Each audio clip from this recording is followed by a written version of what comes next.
निकालाचं काउंटडाऊन आता सुरू झालेलं आहे। सर्वच राजकीय वर्तुळातील कार्यकर्त्यांची पदाधिकाऱ्यांची उत्सुकता शिगेला पोहोचली।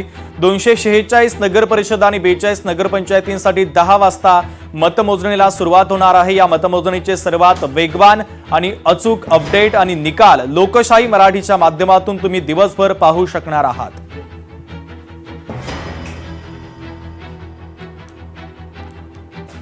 तर थेट जातोय जळगावमध्ये सुमित देशमुख आमचे प्रतिनिधी जोडले जात आहेत। सुमित, जळगावमध्ये आता कोणत्या विभागामध्ये किती फेऱ्यांचं नियोजन आहे? निवडणूक विभागाच्या वतीने कशा पद्धतीची तयारी करण्यात आलेली आहे? पोलिसांचा बंदोबस्त कसा आहे?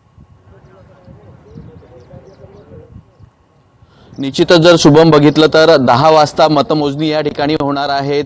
नगरसेवक जे आहेत जवळपास त्यांचं भवितव्य 10 वाजतापासून हे उघडण्याचा सुरुवात होणार आहे। आपण आहोत नशिराबादच्या मतदान केंद्रावरती। या मतमोजणी या ठिकाणी होणार आहे जिल्हा होमगार्ड याच्या ठिकाणी। जवळपास 18 नगर परिषद जळगाव जिल्ह्यात आहेत आणि या 18 नगर परिषदेचा जर विचार केला तर जवळपास 160 टेबल असणार आहेत आणि 116 फेऱ्या या ठिकाणी होणार आहेत। आणि या ठिकाणी जवळपास 27 नगरसेवक हे बिनविरोध झालेले आहेत। तर नगराध्यक्ष पदासाठी जर विचार केला तर एक नगरसेवक जे नगराध्यक्ष जे आहेत साधना महाजन, गिरीश महाजन यांच्या पत्नी या बिनविरोध झालेल्या आहेत।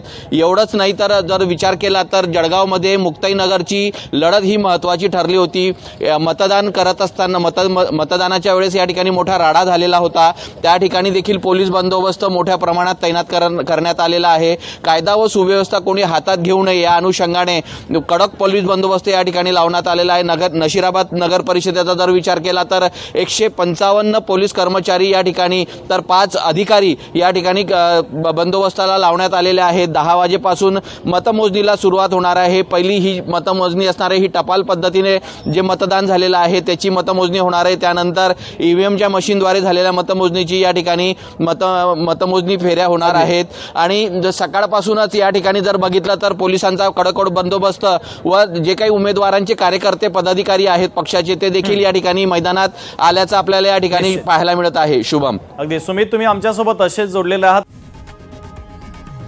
लोकशाही मराठी ऐका, पहा, जागरूक रहा।